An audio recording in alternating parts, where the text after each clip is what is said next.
Shane Farnan is with us. He is. I'm always with you, actually. Yeah, he's our associate producer and runs our audio board, and is also a law school grad and the Supreme Court reporter for the Talk Radio News Service. So you were not just with us this morning; you were also doing your part-time job there over at Talk Radio News down at the Supreme Court building. So what happened? Well, it was pretty much what I expected it to be. And what a lot of court watchers expected. Of course, it was the Hobby Lobby case where a couple of corporations have come in and said the Affordable Care Act violates our religious freedoms in that we don't want to provide certain types of contraceptives. And this is, of course, corporate personhood. Again, instead of free speech, we're talking about freedom of religion. Does a corporation have the right to exercise religion and deny its employees certain types of contraception under the Affordable Care Act? And it was your typical ideological split, yet again, 4-4 on each side with Justice Kennedy in the middle. And from watching this morning, I cannot tell which way he's going to go. So on the right, you had Alito and Roberts and Scalia and Justice Thomas. Thomas doesn't speak. Right, but you always know that however Scalia votes, Thomas is going to vote, or even further to the right than Scalia usually. Even. And so the first half of the arguments were generally the three female justices going after the attorney, Paul Clement, the plaintiff, for the corporations. It was Sotomayor and Kagan mostly, a little bit of Justice Ginsburg. Interesting questions. Sotomayor came right out and said, how does a corporation practice religion? How do they practice their religion? How did he answer that? He didn't.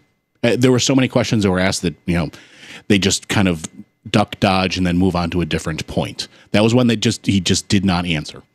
Justice Kagan and Justice Sotomayor mostly concentrated on, what about blood transfusions? What about vaccinations? Right. Where does this stop? And then they went even further, saying, well, what if a corporation believes in child labor or doesn't believe in the minimum wage? Where does this stop? The parade of horribles.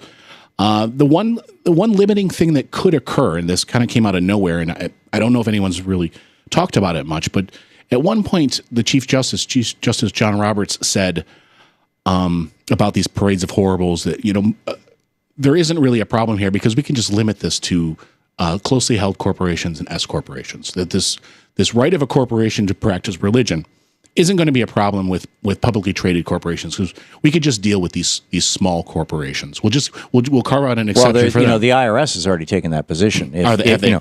And here's how it works. I own the company that owns this show. Right. It's just Louise and I. Right. And we're the only stockholders. And so if we were to claim dividends and try to say, I only want to pay 15% income tax on it, the IRS would not let us do that because we're a small, tightly held corporation. Whereas Jamie Dimon can do that all day long with Bank of America or whatever he's in charge of, Chase, I forget which one he runs. Right. Secondly, there are limitations of liabilities that big corporations have. If ExxonMobil creates billions of dollars worth of damage, they can always just bankrupt their company and the stockholders can walk away from it.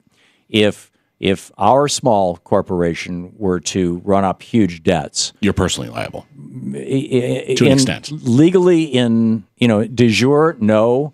De facto, yes. Right. They can always pierce the corporate veil to go after tightly protected small companies. It's very hard to pierce the corporate veil in large companies. So he makes a point.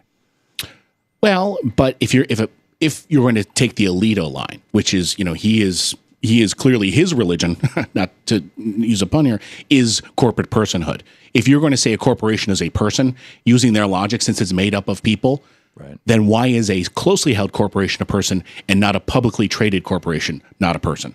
Because how do you divide that because there's less of a consensus with a publicly traded corporation. You can have three people who hold a closely held corporation that have three completely different religions. Right. That was what the Solicitor General, Don Verrilli, was saying. You could have, how do you decide? The question is, if a corporation has a religion, who decides what that religion is? Is it 51% of the shareholders? Is it the CEO? Right. What if? Well, that's the problem with corporate speech, and this is what in the Stevens dissent was pointed out in Citizens United is who is the corporation speaking on behalf of? It can't be the shareholders, because the shareholders are so diffuse that there's very rarely a consensus on the part of the shareholders that, hey, let's run a political ad. Right. It can't be the employees, even though they're the largest percentage of people drawing paychecks from the corporation, because they're not consulted. And and it's probably not the board of directors. It's typically the CEO. And is that reasonable? I mean, should not the CEO simply use his own money or her own money? Right. But in any case. So it's going to come down to it. It's one of those 5-4 rulings again. Justice Kennedy did ask the question: what about the religious liberties and freedoms of employees? When you say I will not cover these 4 types of contraceptives, are you not infringing on those individual employees' religious freedoms? What was the answer? There wasn't one again. Really? It was a lot of these questions. When you watch the Supreme Court, it's more that. It really isn't question answer. It's argument, counter argument, or you don't really mean that. The question really is, and then you answer your own question.